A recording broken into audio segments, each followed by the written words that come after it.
Remember to subscribe to our YouTube channel at NDN TV Nigeria.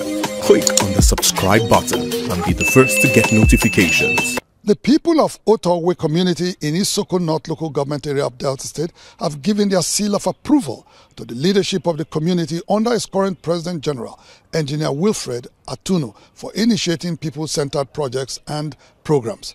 The people who pledged their support during the commencement of Otor-Owhe Ring Road construction project sponsored by the community called on the state government to complement their efforts by investing in social amenities within the community. About 2 years ago, when the current leadership of Otor-Owhe Community Development Union in Isoko North local government area of Delta State took over the administration of the union, some of the major projects they hoped to execute in their bid to transform their hometown and improve the living condition of their kinsmen include the electrification and lightening of every corner of the community, as well as road expansion works.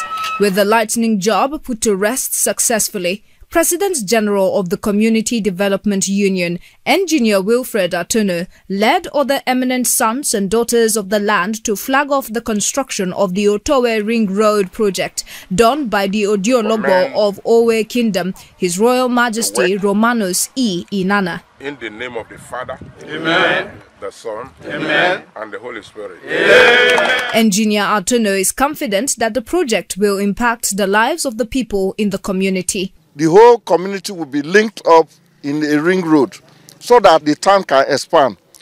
There is nothing that can develop a community more than road. Speaking at the ceremony, some eminent sons and daughters of the community hailed Engineer Atunu and his team for the project, which they say will further open up the growing community.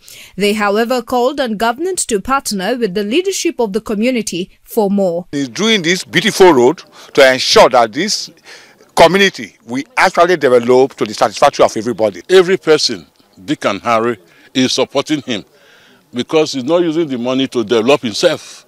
He's using the money to develop the town. I am very, very grateful to have this President General that is opening everywhere in Otor-Owhe, taking us from darkness to light.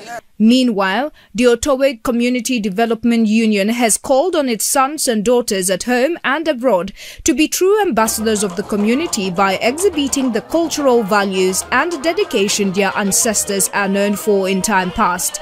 President General Engineer Atunu gave the charge during the concluded Otor-Owhe Cultural Carnival. When we were young, we were taught the values of hard work.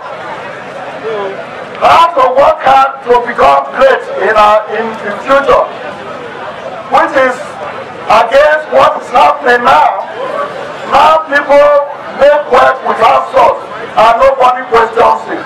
The Cultural Carnival is an initiative of the Atunu-led Community Union, conceived to showcase the beautiful cultural endowments of the Isoko-speaking people of Otor-Owhe, as well as provide an avenue for the people to interact with each other.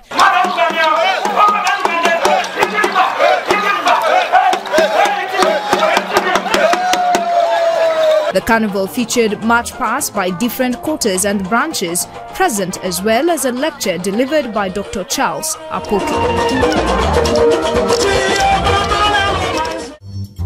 Inside the Niger Delta,